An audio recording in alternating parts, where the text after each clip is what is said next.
वंचित बहुजन आघाडीला मिळालेल्या माहितीनुसार शिवसेनेचे खासदार संजय राऊत हे 25 जुलै रोजी रात्री 2 वाजता 7D मोतीलाल मार्ग या ठिकाणी भाजपचे राष्ट्रीय अध्यक्ष जे.पी. नड्डा यांना भेटले। त्यानंतर 5 ऑगस्ट रोजी रात्री 12 वाजता महाराष्ट्राचे उपमुख्यमंत्री देवेंद्र फडणवीस हे मातोश्री बंगला येथे गेले। स्वतः गाडी चालवत गेले, एकटे गेले। 2 तास त्यांची त्या ठिकाणी बैठक झाली। त्यानंतर 6 तारखेला 6 ऑगस्टला उद्धव ठाकरे हे दिल्लीला गेले।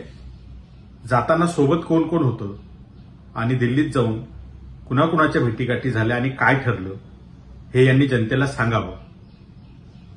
आम्ही ही माहिती जी पक्षाकडे आली आहे ती जनतेसमोर ठेवत आहोत। त्याचं कारण म्हणजे या ठिकाणी आरक्षणवादी असलेल्या मतदारांना भाजप आणि त्याचे मित्रपक्ष हे आरक्षण विरोधी आहेत हे पक्क माहिती आहे। मात्र याच आरक्षणवादी मतदारांनी शिवसेनेच्या उमेदवारांना मतदान दिलेलं आहे, उद्धव ठाकरेंच्या उमेदवारांना मतदान दिलेलं आहे।